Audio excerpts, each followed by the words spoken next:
a number of Russian servicemen were killed in this mutiny, Mr. PRiGOZIN was allowed to go scot-free.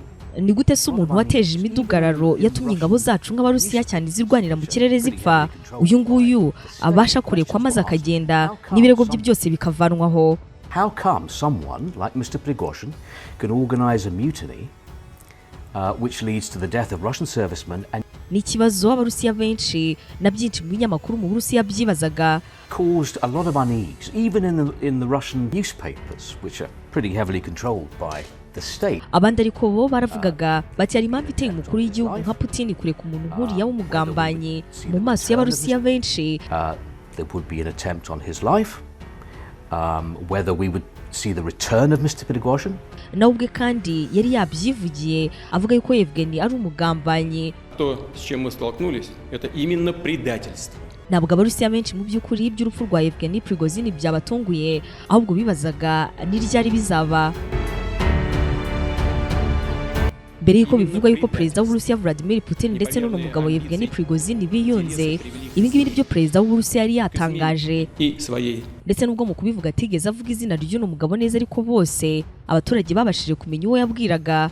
Perezida Putin ati: «Защитим и наш народ, и нашу государственность от любых угроз, в том числе». Tuzarinda abaturage bacu bose hamwe n'igihugu cyacu cyose icyabahungabanya harimo n'abagambanyi b'imbere. Ibiri kuba none hano ubugambanyi.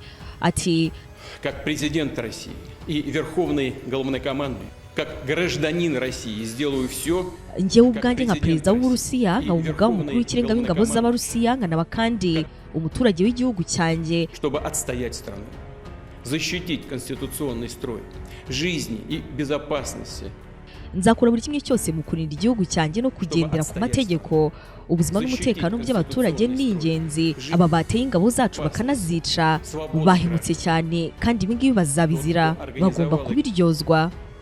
Кто поднял оружие на боевых товарищей, предали Россию.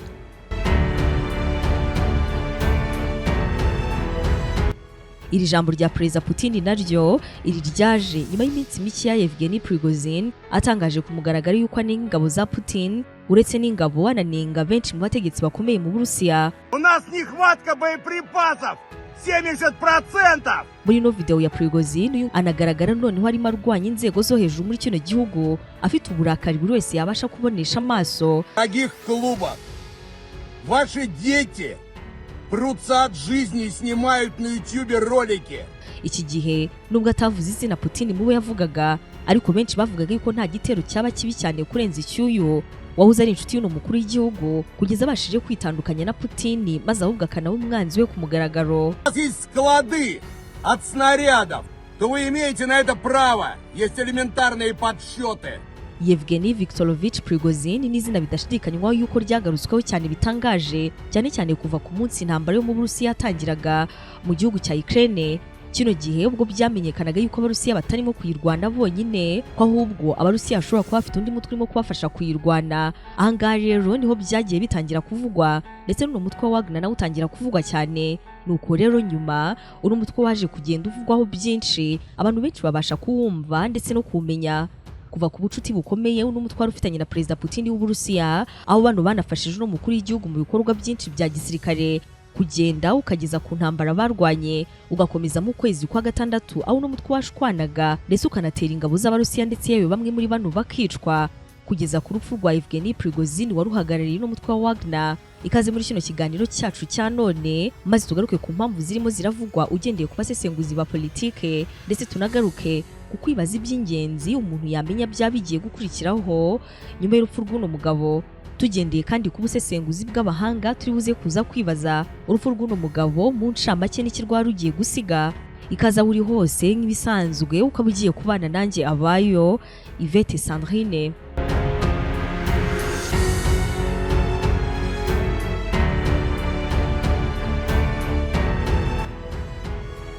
mbere ho amasaha make kugira ngo bimenyekane yuko Yevgeny PRiGOZIN yapfuye. Uno muyobozi wa Wagner yari yagaragaye ahagaze ku butaka benshi bari bemeje ko ari muri Afurika. Mu mashusho yashyize ahagaragara ku muyoboro wa Telegram, PRiGOZIN agaragara ahagaze mu butayu yambaye igisirikare afite imbunda mu ntoki. Uyu mugabo hakurya ye haba hagaragara abandi bantu benshi, aba nabo bafite intwaro ndetse n'imodoka bigaragara yuko zimeze nk'iz'intambara.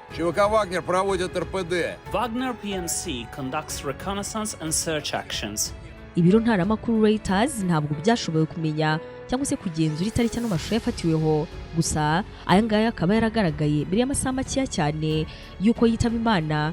Muri no video PRiGOZIN atanga ubutumwa bumwe na bumwe bwiyongera n'ubundi ku bundi butandukanye yari yaragiye ashyira ku mbuga ze zitandukanye. Muri ano mashusho uyu nyakwigendera ati ubushyuhe buri hejuru ya degre Celsius 50 byose nk'uko tubishaka. Ati Wagner ituma Uburusiya burushaho gukomera ku migabane yose. Wagner PMC conducts reconnaissance and search actions, makes Russia even greater on all continents. Ndetse na Afurika nayo ikarushaho kwisanzura. And Africa more free. Ati turifuza ubutabera n'ibyishimo ku Banyafurika, ari nako kandi Uburusiya bukomeza gukomera. Justice and happiness for the African people. We are making life a nightmare for ISIS. Yakomeje agira ati turimo kandi turatuma ubuzima buba inzozi mbi cyane kuri ISIS na Al-Qaeda n'andi mabandi yose. African people, we are making life a nightmare for ISIS. PRiGOZIN yakomeje avuga yuko Wagner irimo gushaka abandi bantu n'andi matsinda bazafatanya gusohoza icyo yise inshingano zashyizweho mu buryo bwihariye. Kandi no video ye yari herekejwe na nimero za telefone ku bashakaga kwinjira muri uno mutwe yarakuriye nk'uko byakomeje bitangazwa. Nyuma y'ino video benshi batangiye kuvuga ko hazaza ha Wagner ndetse na PRiGOZIN atapfa guhita amenyekana. Gusa mu Barusiya benshi uno mugabo kuva mu kwezi kwa gatandatu k'uyu mwaka ubwo yigumuraga kuri Perezida Putin, Abarusiya benshi batangiye kumwita the dead man walking, bishatse kuvuga umurambo wigendera, cyane ko uno mugabo yari yaroze ari inshuti akanaba ingabo ya hafi ya Putin ndetse we n'ingabo ze bateje imidugararo ino yatumye abaho kwigarurira ikigo cya gisirikare cya leta, ariko bikarangira habaye imishyikirano yasoje no myivumbagatanyo maze abarwanyi we ndetse nawe ubwe bakemererwa gusohoka mu gihugu bakajya muri Belarus cyangwa se ahandi. Ibi byose byakomeje kugenda maze bigezaho uno munsi uno mugabo muri aka kanya turi kuvugana byamaze kwemezwa n'ibitangazamakuru bitandukanye yuko yapfiriye mu ndege yahanuwe maze we ndetse n'abari bayirimo bose bakasiga ubuzima. Putin's biggest enemy appears to have been eliminated, according to Russian authorities. Russia's Civil Aviation Authority confirmed that PRiGOZIN was on the flight. Yevgeny PRiGOZIN, who led the attempted coup back in June, is now dead after the jet that he was flying in crashed. Urupfu rwe rukaba rurimo gushyirwa kuri benshi nubwo Putin arimo arashyirwa mu majwi cyane nk'uwamuhitanye, nyamara ku rundi ruhande hari n'abandi bashoboraga kugirira inyungu mu rupfu rwe. Uyu yari inshuti ya benshi ariko icyarimwe akanaba umwanzi wabo. Biragoye kuvuga yuko yari afite inshuti nyanshuti. Ariko tugendeye kuri bino nawe ubashe kwiyumvira ibirimo biravugwa n'abahanga kubijyanye n'urupfu rw'uno mugabo. Duhereye kuri Amerika ndetse n'inshuti zayo, ubwo Wagner ikiri mu biganza bya Putin bakiri inshuti bacyumvikana, uyu ni umutwe wafashije Uburusiya muri misiyo zitandukanye zirimo nk'iyo kwiyomekaho Crimea muri Ukraine byakozwe n'Uburusiya.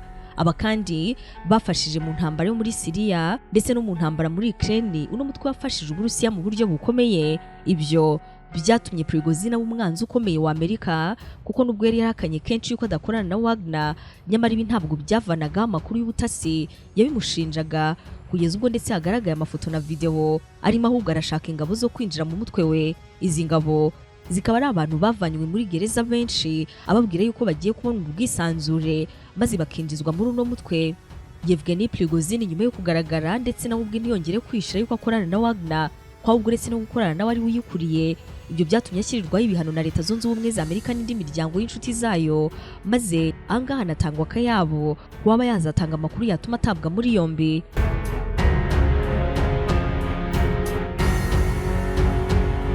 Hanyuma kuno kuba umwanzi wa Leta Zunze Ubumwe za Amerika nuko utavuga yuko byarangiye, ariko byabaye nk'ibigabanuka ubwo no mugabo noneho yigarukaga Putin bahoze ari inshuti magara. Uyu yanenze ingabo ze ku mugaragaro, ahubwo uretse n'ibyo aranazitera izindi zihaburira ubuzima. Mu kwezi kwa gatandatu uyu mwaka ibyo nibwo byabaye. Iki gihe rero nyuma y'uko ibyo byose bibaye niyo myivumbagatanyo Perezida w'Uburusiya Vladimir Putin yatangaje ko habayeho ubugambanyi bw'abakuriye Wagner ndetse avuga yuko arimo gusogotwa mu mugongo, atariko hari ikintu kimwe kidashobora kubabarirwa ari cyo bugambanyi. Ibyo yabisobanuye nyuma y'uko n'umukuru w'itsinda rya Wagner hamwe n'abacancura ayoboye bari bateje imyivumbagatanya ariko yapfubye. Gusa ariko nanone nigatuma bamwe mu bapilote bo mu gisirikare cy'Uburusiya kirwanira mu kirere bicwa kandi bakicwa bahanuwe n'abarwanyi ba Wagner. Ответят и перед законом, и перед нашим народом. Byakomeje kuzamba cyane nuko biza kumenyekana yuko no mugabo hamwe n'umutwe akuriye wa Wagner waba warahawe amafaranga na Leta Zunze Ubumwe za Amerika n'inshuti zayo, ndetse ikirenze kuri bino YEVGENRY PRiGOZIN ibihano bye byahise bivanwaho. Сыновья и те которые не дают нам боеприпасы. Byakomeje kuzamba ubwo no mutwe ahubwo wanatangiye kwerekeza muri Moscow, umurwa mukuru w'Uburusiya. Gusa ubwo waburaga kilometero nkeya cyane ngo bano bacancuro babashe kugera mu murwa mukuru w'Uburusiya Moscow, Uburusiya ndetse na Wagner bagiranye amasezerano bahitamo kumvikana maze no myivumbagatanya irarangira. Ahangaha rero ni nabwo Perezida Putin yatangaje yuko uno mugabo atazigera akurikiranwa. Uku kudafatwa kwa YEVGENRY PRiGOZIN ngo yambikwa amapingu akurikiranwe afungwe maze aryozwe ibyo yakoze, nibyo byateye benshi urujijo. Abantu benshi batekereje ibintu byinshi bitandukanye, gusa impamvu ebyiri nizo zari zashyizwe imbere.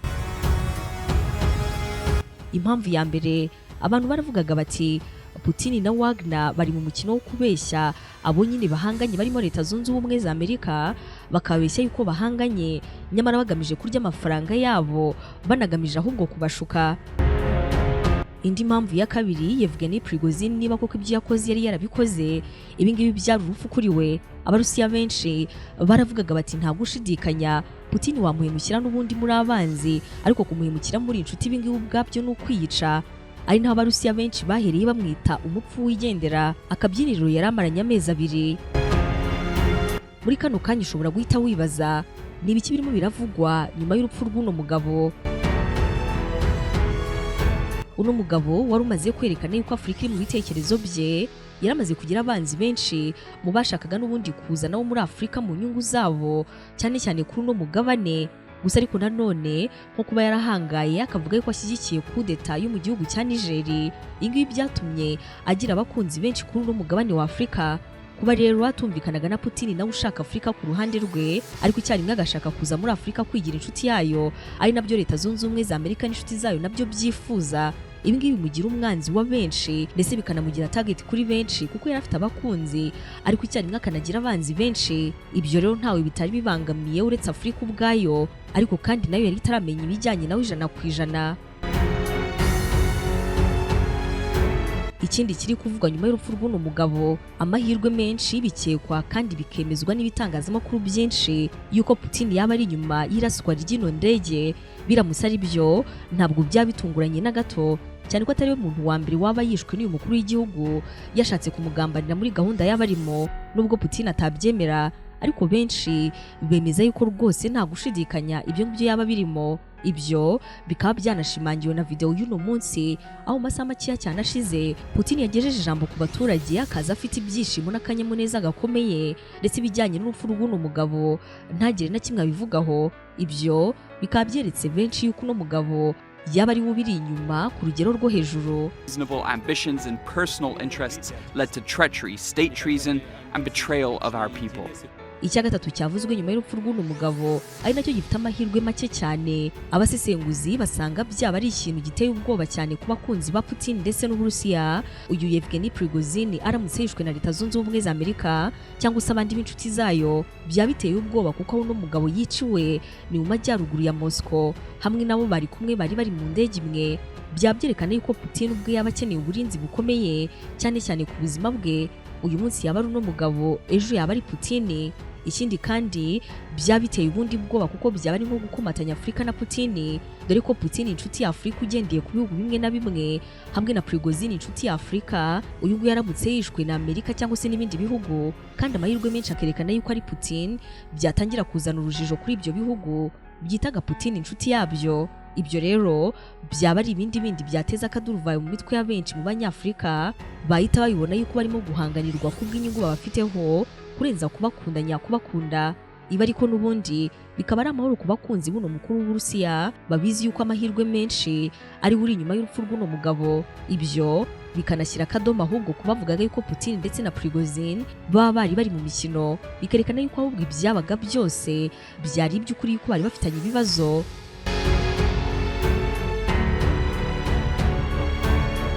Wahita wibaza ngo abaturage bo mu Burusiya nyuma y'urupfu rw'uno mugabo barimo baratekereza iki kuri ibi? Mu bo BBC yaganirije uno yagize ati I couldn't care less, he says. Ibyo ntabyo nataho umwanya wanjye na gato. I couldn't care less, he says. Uyu ati ibyo se biratunguranye. Ibyo yakoze byagombaga guhanwa kandi ni kuri ya Putin ahana. This was to be expected, says Dmitry. Some of the things PRiGOZIN did or didn't do needed to be punished. YEVGENRY PRIGOZIN wari umuyobozi w'umutwe w'abacancuro wa Wagner yaguye mu mpanuka y'indege yabereye mu Burusiya mu majyaruguru ya Moscow, aho izina rye ryagaragaye ku rutonde rw'abagenzi muri ino ndege hamwe n'abandi bantu 9 bari kumwe. Byabanje gukekwa yuko ashobora kuba atarari mu ndege, ariko kandi nyuma byaje kwemezwa n'ibitangazamakuru bitandukanye. Minisiteri ishinzwe ubutabazi mu Burusiya ubwo ino mpanuka yari ikimara kuba yavuze yuko bari muri ino ndege bose bapfuye. Ino ndege baguyemo yari isanzwe itwara abagenzi biyubashye, ikaba yari ifite abagenzi 7 ndetse n'abandi 3 bashinzwe gutwara indege. Ikaba yari ya YEVGENRY PRIGOZIN we ku giti cye, aho ndetse mu guhaguruka yari yahagurukanye n'iyindi, ariko kandi iyindi ikaba yabashije kugera aho yari igiye amahoro. Mu minsi 2 ishize nibwo n'umugabo yari yagaragaye akiri muzima, aho yari yashyize hanze amafoto amugaragaza nk'uko twabibonye, avuga yuko afite umugambi wo kubohora Afurika. Hari n'amakuru yavugaga yuko ahubwo n'umugabo hari ahantu henshi yari yaramaze gushyira ibirindiro kuri uno mugabane. Ikibazo gihari nonaha benshi barimo baribaza ahazaza h'abantu bacancuro nihe.